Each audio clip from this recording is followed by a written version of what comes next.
And we're live, and we're only 18 minutes late. And now we'll see if I am really any kind of expert at doing this I Love Jeet Kune Do broadcast thing. So we're supposed to be doing part 3 of the one about Jeet Kune Do curriculum structure. This is the broadcast number 128. We're 18 minutes late because one, I was over on the I Love Jeet Kune Do Facebook page defending Richard Torres, and then I looked up and saw what time it was, so I started to get ready for the broadcast, and lo and behold, after doing earlier this morning a Windows 10 update, guess what? It doesn't open up Microsoft Word, and so my notes for today's broadcast, I have no access to them. So this is going to be a very short broadcast because I'm just going to try to remember my notes and just talk to you a little bit from there. So as you're checking in, Bob Landers is here, Robert Zabo is here. So you guys go ahead and say where you're logging in from and hit the like button and continue to do so throughout the broadcast. If you were catching the final edit video, which will be a disaster, right, over on the YouTube, please like, subscribe, and hit the notification bell over on the YouTube. That way, when we upload the final product, you'll be notified of it. And I just realized another thing that's going on here. Let's hope that this is so hilarious. Hey, Mort Black, how you doing? Randy Valor is here. Okay, cool. So, and then, of course, the best thing you can do if you want to support the program, consider making a purchase over at jkdrebel.com. Click on the Rebel Gear link and see what we have to offer. And but then the other best thing you can do is to share the video, talk about it, tell everybody about the I Love Jeet Kune Do broadcast. All right, so I got to tell you something. 2 things I have to tell you. One, and they both concern this book, right? So here's the first thing. This was a while ago. Somebody said that Jeet Kune Do Kickboxing was the worst book on Jeet Kune Do that he had ever come across. So, you know me, right? I engage with people a lot on Facebook. So I asked him why. And he said, well, it's not Jeet Kune Do at all because there's no trapping or grappling in it. And I realized that he didn't have the inside scoop, let's call it. So he wasn't aware of the fact that that behind the scenes, the idea was the Jeet Kune Do Kickboxing book would show just that. Let's call it the striking stuff, right? So Chris Kent and Tim Tackett, they took care of that aspect. And so that there wouldn't be any inadvertent stepping on the toes of a Jeet Kune Do colleague, the grappling stuff, the trapping and the grappling stuff was covered in this book. And then also in that was volume 1, Larry Hartzell's entering to trap into grappling. And then actually, as a matter of fact, if you see on the bottom here, it says by Larry Hartzell. It says by Larry Hartzell only and not by Tim Tackett, because I believe Tim Tackett at the time was still under contract with other book publishers, and so his name couldn't appear on another book. And then but in volume 2, you'll see that it's corrected, right? So the trapping and the grappling aspect was covered in these 2 books. So the guy who was complaining about Jeet Kune Do Kickboxing not being complete, well, yeah, it wasn't even it wasn't decided to be complete, right? It wasn't. They didn't set out to cover all the aspects of Jeet Kune Do as such. Right. Okay. So that was a while ago. That was probably a year, maybe even more than a year ago. Right.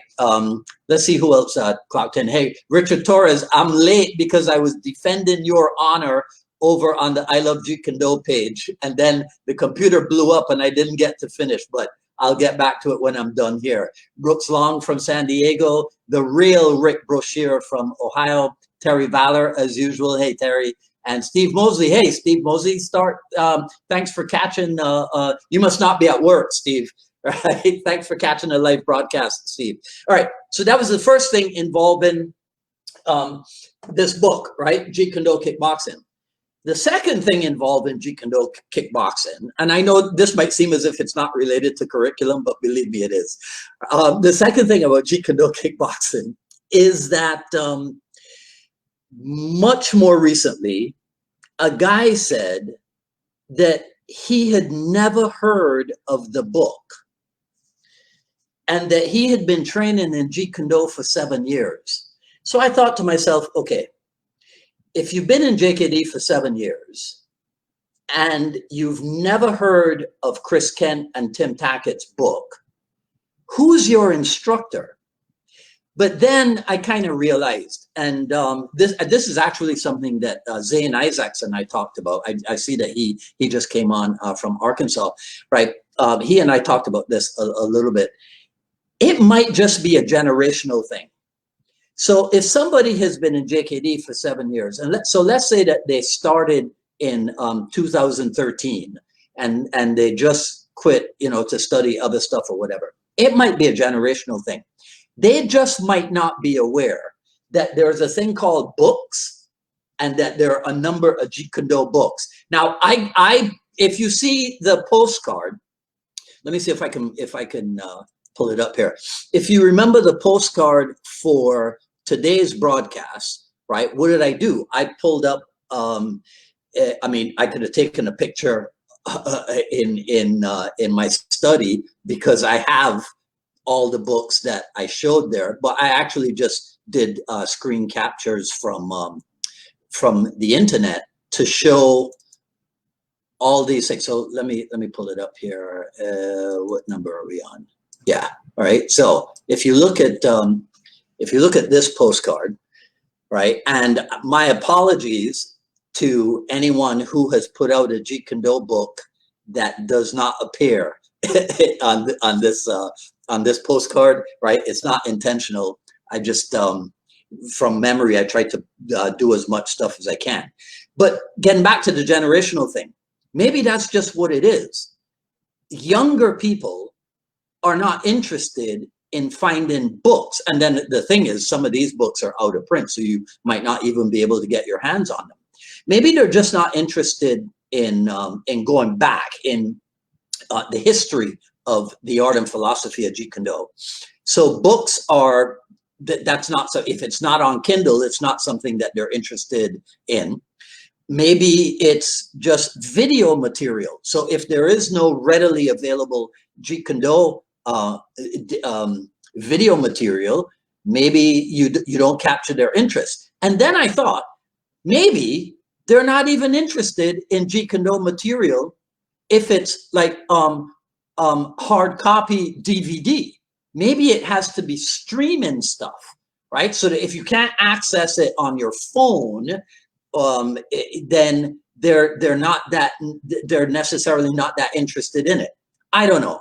So it might just be a generational thing, but one day I will have all the answers for you instead of pretending to have all the answers as I do right now. Anyhow, so part 3 of curriculum.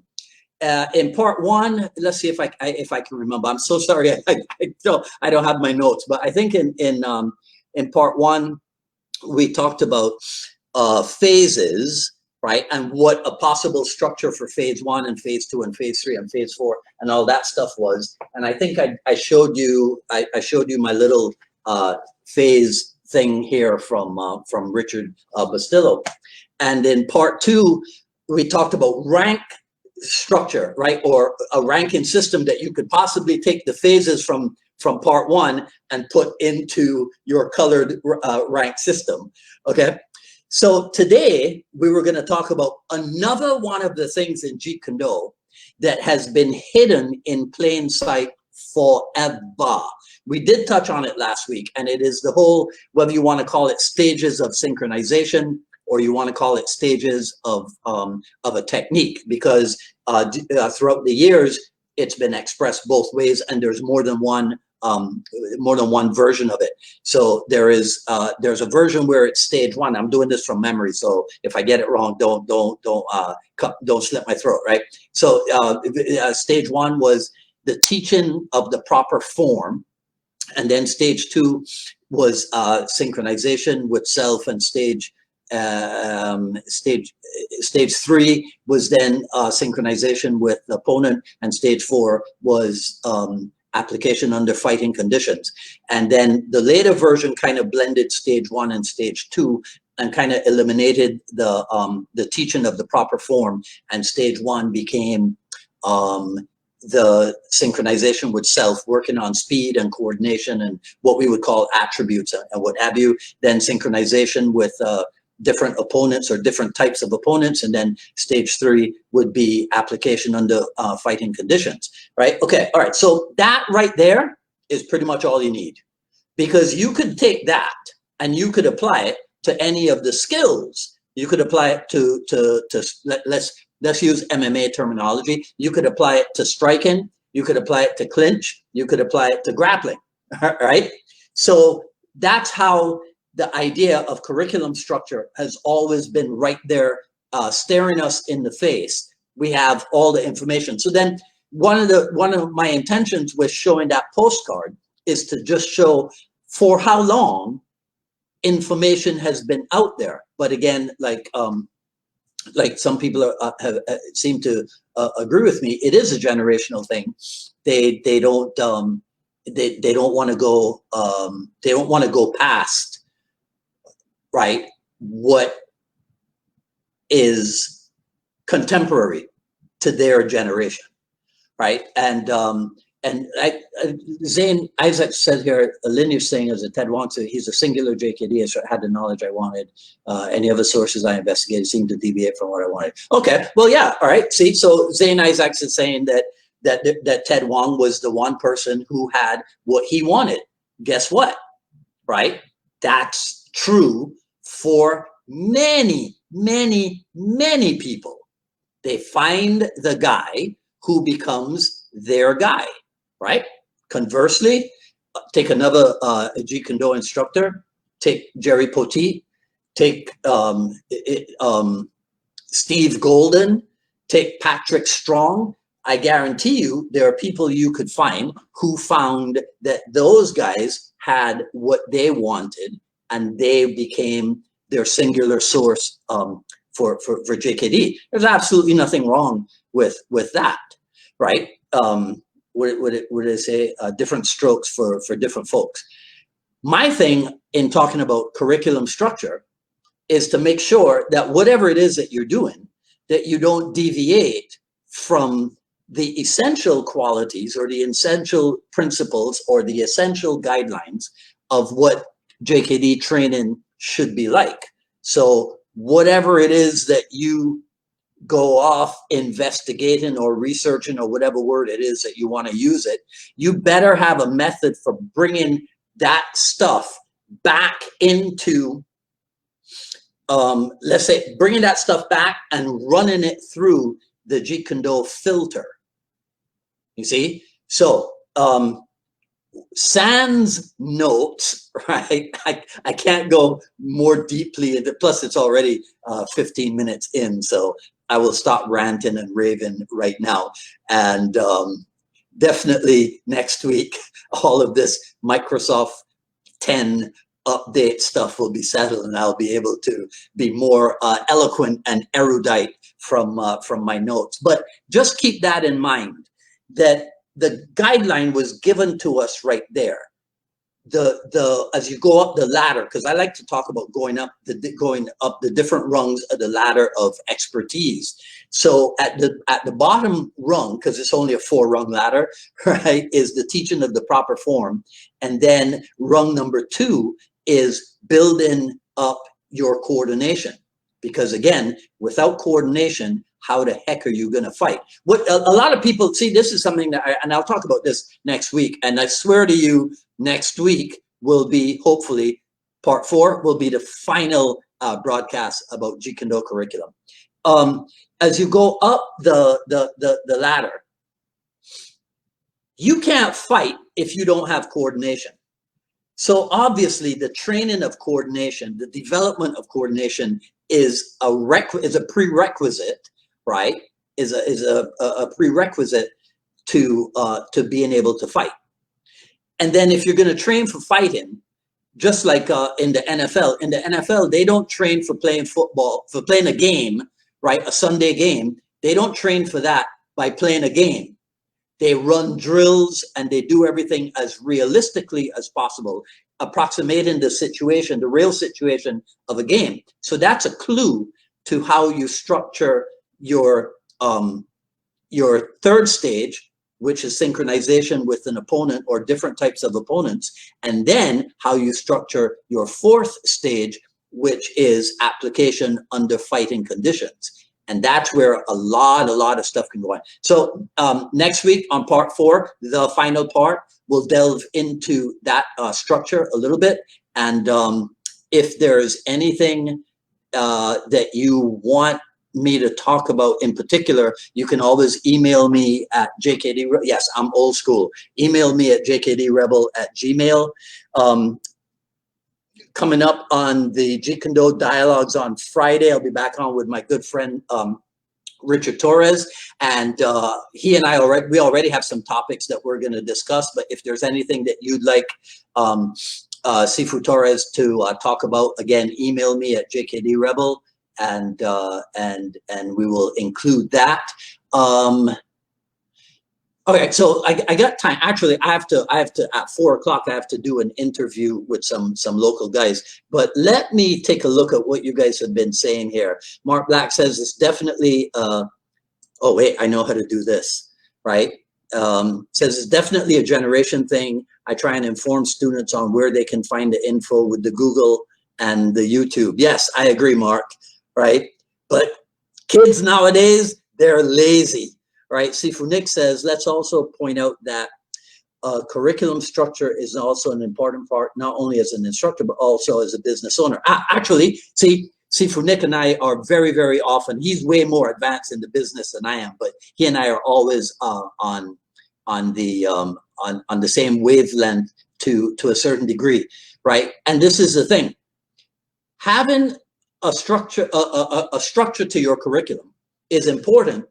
Whether you run a big school or a small training group, right? And I think I did mention this last week or the week before, or whether you just train by yourself, or whether it's just you and 1 or 2 training partners and it's all informal and what have you.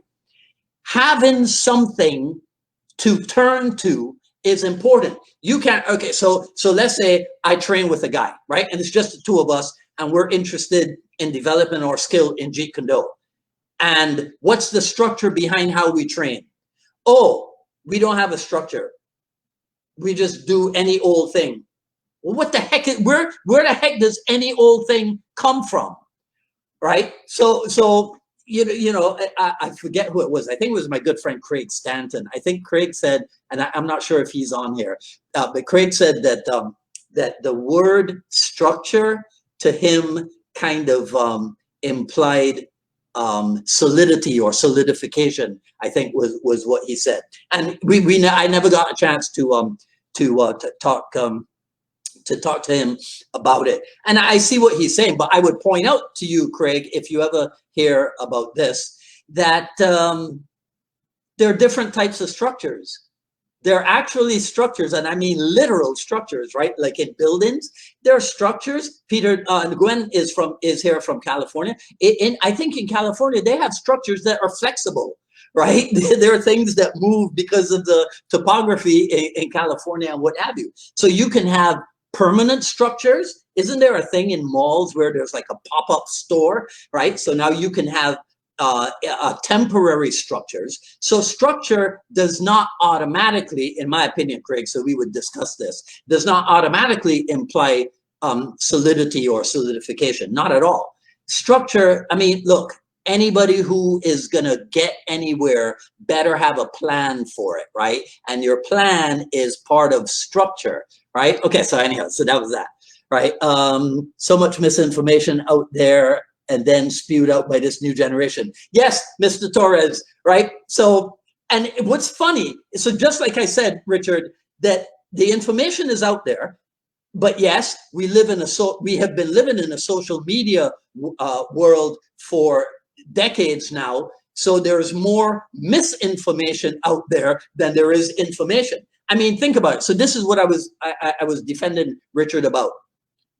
The whole absorb what is useful tenets, what I call the 4 tenets of Jeet Kune Do, that sign. And by the way, if you hear anybody out there calling it the tenets of Jeet Kune Do, just know they took that terminology from me, right? Anyhow, so you would think that after my having done a broadcast about the origins of the 4 tenets sign and detailing that I was one who thought that Bruce Lee said the words absorb what is useful, etc., that I was one who thought that the sign hung in the Los Angeles Chinatown School. And then I discovered years later, 30-something years later, that none of that was true, right? Well, not that anybody had lied about it, whatever. I discovered that I had misinformed myself about it. But there's a lot of stuff that we assume.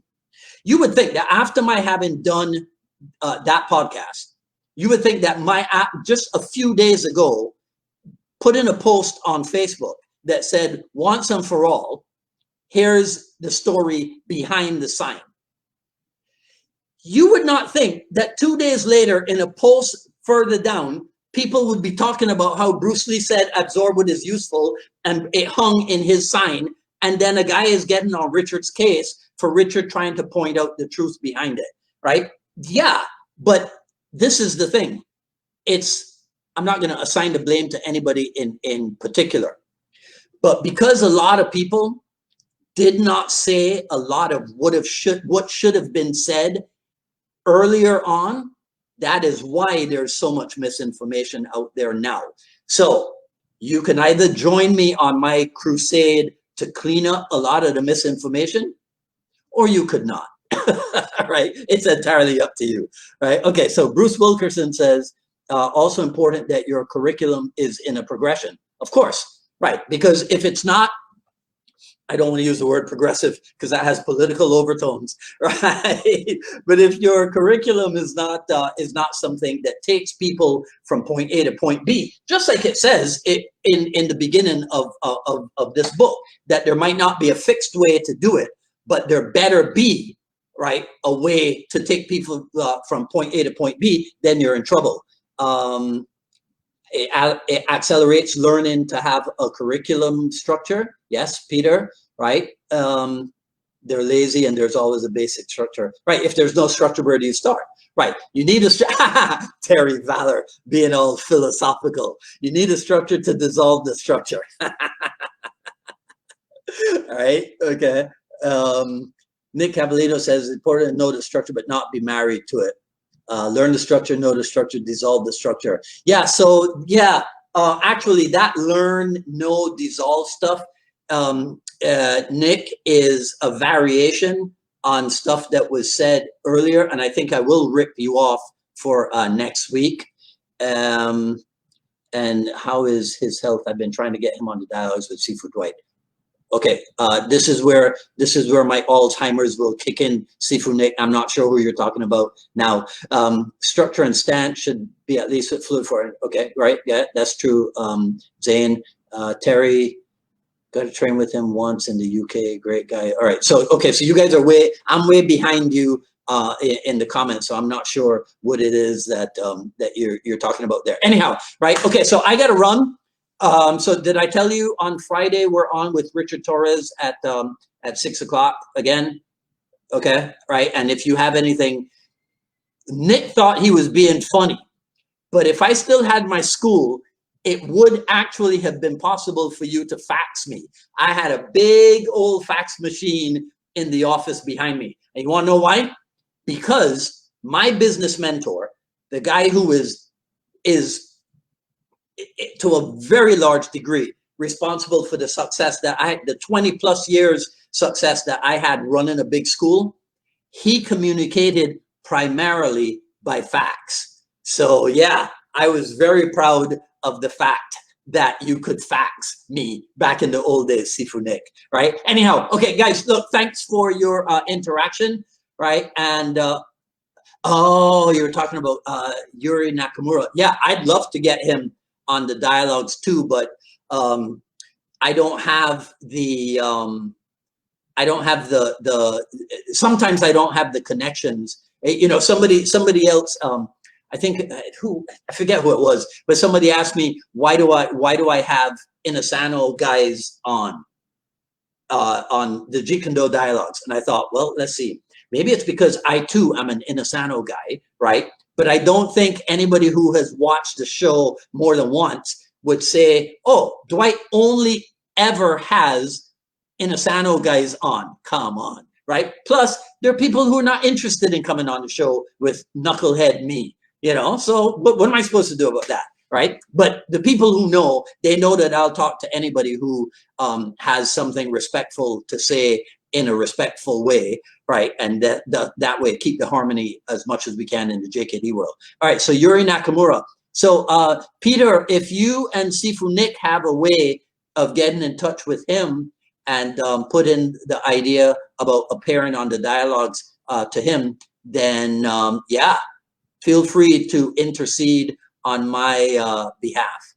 All right. Okay. All right. So I got to run. I got to go do a Skype interview. So wish me luck that I don't mess that up and that I represent the JKD clan to the best of my ability. All right. This is Dwight Woods, the Jeet Kune Do Rebel, signing off. You guys take care. Be safe. Be happy. Be healthy. Stay sane. All right.